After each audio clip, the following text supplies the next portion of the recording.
2 اکتوبر کو جو پارلیمنٹ کے اندر حلف نامہ ختم نبوت میں مبینہ تبدیلی کی گئی اور حذف کیا گیا، اس کے بعد ہم نے اسی دن سے اپنی تحریک شروع کی، جس تحریک کے اندر ہماری گرفتاریاں ہوئیں، دھرنے دیے، لانگ مارچ ہوئے، پھر شہادتیں بھی ہوئیں، لیکن ابھی تک جو معاہدے حکومت نے ہم سے کیے تھے، افسوس سے کہنا پڑتا ہے کہ ان پر جو مین ہمارے معاہدے تھے کسی پر بھی عمل درآمد نہیں ہوا۔ سب سے بڑا ایشو لے کر ہم یہ نکلے تھے کہ جن لوگوں نے حلف نامہ ختم نبوت میں تبدیلی کی ہے ان لوگوں کو بے نقاب کیا جائے اور انہیں سزا دی جائے۔ حکومت نے 3 بار ہم سے وعدہ کیا کہ ہم ان کو بے نقاب کرتے ہیں۔ پہلا وعدہ 3 نومبر سے 23 نومبر تک کا تھا، یعنی 3 نومبر کو انہوں نے ہم سے ڈی چوک میں وعدہ کیا کہ 20 دنوں کے اندر ہم بتائیں گے کہ وہ لوگ کون سے ہیں، راجہ ظفر اللہ کی رپورٹ شائع ہوگی اور پھر ان جو مجرم ہیں ان کے جرم کے مطابق ان کو سزا دی جائے۔ اس میں وہ 3 بار معاہدہ کر کے منحرف ہو چکے ہیں، اور ہم یہ سمجھتے ہیں کہ یہ مذاق ہمارے ساتھ نہیں، یہ عقیدہ ختم نبوت سے گھنونا مذاق ہے جو کسی اسلامی حکمران کو زیب نہیں دیتا۔ کیونکہ دوسری بار انہوں نے 1 دسمبر کو ہمارے ساتھ لاہور پنجاب اسمبلی کے سامنے معاہدہ کیا تھا، 20 دن لیے تھے، تو وہ 21 دسمبر تک وہ دن ختم ہو گئے۔ فیض آباد دھرنے والوں سے انہوں نے 30 دن لیے تھے، وہ 30 دن بھی ختم ہو گئے، اور ابھی تک وہ بنیادی مطالبہ کہ مجرم کون ہیں جنہوں نے یہ ختم کیا۔ آپ کو شاید یاد ہو کہ 1978 میں بھی یہ تبدیلی ہوئی تھی، اور اس وقت یہ جو میں حلف اٹھاتا ہوں اس کی جگہ AZ فاروقی نے یہ لکھا تھا، میں صالح اقرار کرتا ہوں۔ اس پر فوراً احتجاج ہوا اور اسے بھی برطرف کیا گیا اور یہ تبدیلی بھی ختم کی۔ اس کے اتنے سال بعد قادیانیوں نے یہ پھر حملہ کرایا۔ اب ہمیں اس کے مجرم درکار ہیں، اس کا ماسٹر مائنڈ کون ہے، اعلیٰ کار کون ہے، سہولت کار کون ہے۔ زاہد حامد کا استعفیٰ وہ مسئلے کا حل نہیں، کیونکہ اس نے خود کہا کہ میں رضاکارانہ استعفیٰ دے رہا ہوں، اور اس سے استعفیٰ لینے والوں نے یہ کہا، مولانا خادم حسین صاحب نے میرے ساتھ ان کی جو ARY پہ گفتگو ہوئی، انہوں نے کہا ہم اس کو مجرم نہیں سمجھتے۔ تو ہم نے کہا پھر تو ابھی ایک مجرم بھی نہیں پکڑا گیا، استعفے کا تو کوئی فائدہ نہیں ہے۔ بالآخر استعفے والی بات رضاکارانہ قرار پائی، اور اس پر یہ بھی وہ کہہ گئے کہ ہم کوئی فتویٰ بھی اس پر نہیں لگائیں گے۔ ہمیں ابھی تک وہ مجرم درکار ہیں جنہوں نے کلمے کی بیس پہ بڑھنے والے ملک کے اندر حلف نامہ ختم نبوت میں مبینہ تبدیلی کی، جس میں اوتھ کے الفاظ جلدی واپس لے لیے گئے، اور 7B اور 7C 16 نومبر کو مکمل طور پر ان کی واپسی ہوئی، تو پتہ چلا جرم گھنونا تھا اور واقعی ہوا تھا۔ اگرچہ ساجد میر جیسے لوگوں نے پردہ ڈالنے کی کوشش کی، ہم نے ان کے چیلنج کو قبول کر کے ان کو بھی ننگا کیا اور واضح کیا۔ بر وقت 12 اکتوبر کو اگرچہ میری گرفتاری ہوئی، لیکن لاہور پریس کلب پر 5 بجے میں پہنچا اور میں نے اس کے مکر کے پردے کو بھی چاک کیا۔ اب وہ ابھی تک ہمارا اسی طرح کا مسئلہ موجود ہے۔ اس کے ساتھ رانا ثناء اللہ کا مسئلہ ہے۔ رانا ثناء اللہ کا جرم ایک لحاظ سے زاہد حامد سے زیادہ ہے۔ زاہد حامد کے بارے میں اگر راجہ ظفر اللہ کی رپورٹ شائع ہوتی ہے، ہو سکتا ہے اس کا جرم اتنا ہو کہ اسے سزائے موت دی جائے۔ اگر وہ قادیانیوں کا اعلیٰ کار ثابت ہو جائے تو جرم پھر سزا صرف استعفیٰ نہیں ہے، پھر سزائے موت ہوگی۔ لیکن ابھی تک جو کچھ سامنے ہے، جرم واضح رانا ثناء اللہ کا ہے کہ اس کا کلپ جو سما نیوز کو اس نے انٹرویو دیا یا قادیانی چینل انٹرویو اس نے دیا، اس کے مطابق اس کی سزا آئین پاکستان سے غداری کی وجہ سے سزائے موت بنتی ہے، اور اب تک حکومت آنکھوں میں دھول جھونک رہی ہے، اپنے سرکاری خوشامدی ملاؤں اور علماء و مشائخ کو بلا کر، یعنی ایک علماء و مشائخ کنونشن قرار دے کر اس سے بار بار کلمہ پڑھوا رہے ہیں، اس سے بار بار یہ کہ میں قادیانیوں کو غیر مسلم کہتا ہوں۔ اصل میں یہ جھگڑا ہے ہی نہیں کہ وہ اب قادیانیوں کو کیا کہتا ہے، جھگڑا اس میں ہے کہ اس نے جو کچھ کہا قادیانیوں کو اپنے بیان میں، اس پر شرعی حکم کیا لگتا ہے، وہ شرعی حکم چھپایا جا رہا ہے، اس شرعی حکم کے لحاظ سے واردات کی جا رہی ہے۔ اس نے جو الفاظ بولے تھے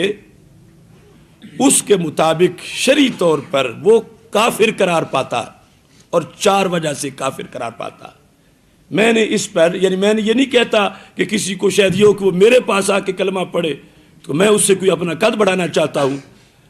اس نے تو فون کیا تھا، میں نے اس کا فون نہیں سنا تھا، وہ اس نے کہا کہ میں آپ کے پاس آنا چاہتا ہوں، میں نے کہا میں آپ کو یوں نہیں بلانا چاہتا۔ یہ ابھی جب میں نے پہلا فتویٰ 11 اکتوبر کو دیا تھا، 12 اکتوبر کو میری گرفتاری ہوئی تھی، اس کے بعد باقاعدہ انہوں نے رابطہ کیا تھا ہمارے فیصل آباد کے دوستوں کو لے کر کہ میں تمہیں ملنے آ رہا ہوں، تو میں نے کہا مجھے تجھ سے ملنے کا کوئی شوق نہیں ہے۔ تو ہم یہ نہیں چاہتے کہ کوئی لوگ سمجھے کہ شاید ہم اسے اپنے پاس بلانا چاہتے ہیں کہ ہمارے پاس آ کے وہ اپنی صفائی دے۔ ہم طریقہ کار بتا رہے ہیں کہ جو لفظ اس نے بولے ہیں آئین پاکستان کے مطابق، وہ لفظ اگر قادیانی بولے تو اسے 20 سال سزائے قید ملتی ہے ان لفظوں پر، قادیانی اگر بولے۔ مثلا ہمارے آئین میں ہے کہ اگر کوئی شخص قادیانی ہو اور لفظ مسجد استعمال کرے اپنے کفر گڑھ کے لیے،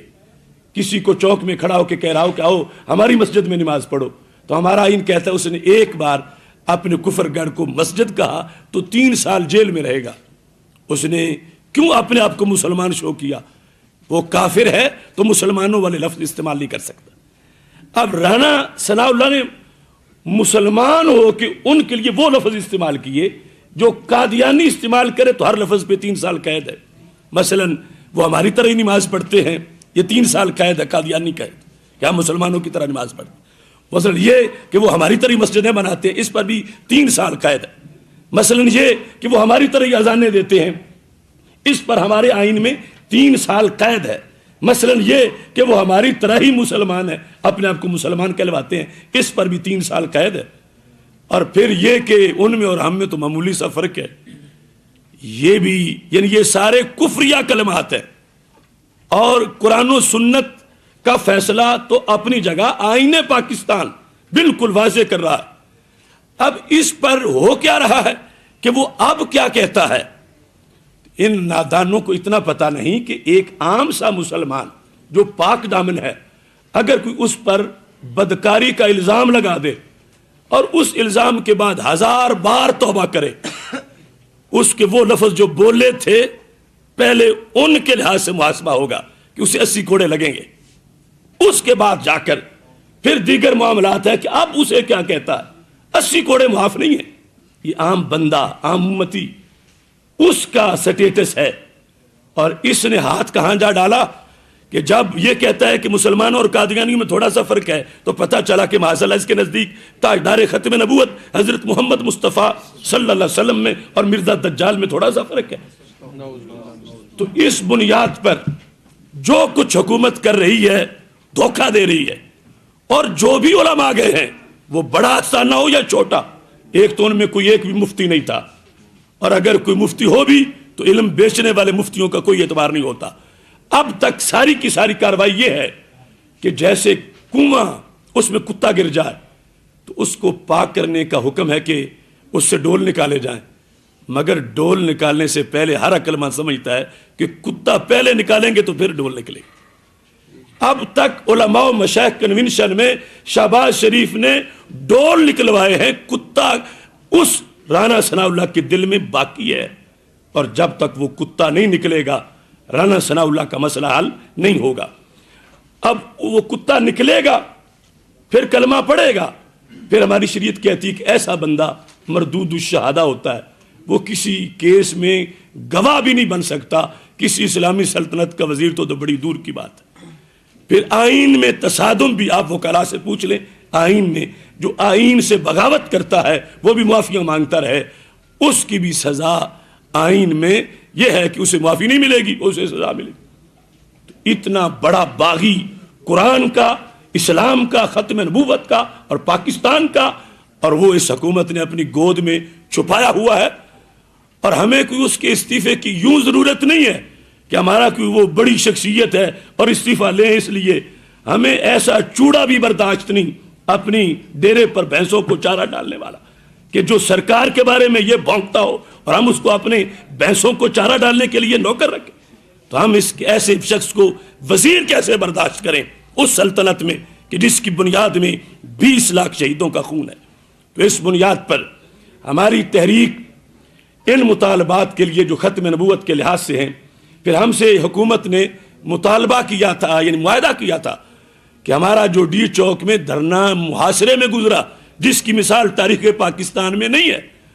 کہ ڈی چوک میں شارع دستور پر روٹی بند، پانی بند، فروٹ بند، دعا بند، وضو کے لیے سہولتیں چھین لی جائیں، یہ ہمارا دھرنا تھا۔ جو ہم دھرنے سے پہلے کسی سے سیمن کلب یا کسی جگہ مذاکرات کر کے نہیں نکلے تھے، ہم اللہ کے بھروسے پر نکلے تھے اور اسی پر قائم رہے اور تحفظ ختم نبوت بھی کیا۔ اور اللہ کے فضل سے مطالبات اب یہ تو ان پر بوجھ ہے جو آگے منظور کر کے نافذ نہیں کر رہے، لیکن وہاں نہ جنگلہ ٹوٹا تھا، نہ گملہ ٹوٹا تھا، نہ کسی کا ناخن۔ ادھر 20 لوگ شہید بھی ہو گئے۔ رانا ثناء اللہ کا ایک استعفیٰ ایک عدیل شہید کے خون کا بھی بدلہ نہیں ہو سکتا۔ ایسے رانا ثناء اللہ یعنی ایسے زید حامد ہزاروں بھی کسی ایک شہید کا بدلہ نہیں ہو سکتے۔ لہذا ہمارا اگلا اسی دن سے یہ مطالبہ ہے کہ ہمارے شہداء کے لحاظ سے بلیک آؤٹ ہوا، شہداء کو چھپایا گیا اور ان کی حتمی تعداد بھی اب تک حکومت نے نہیں بتائی۔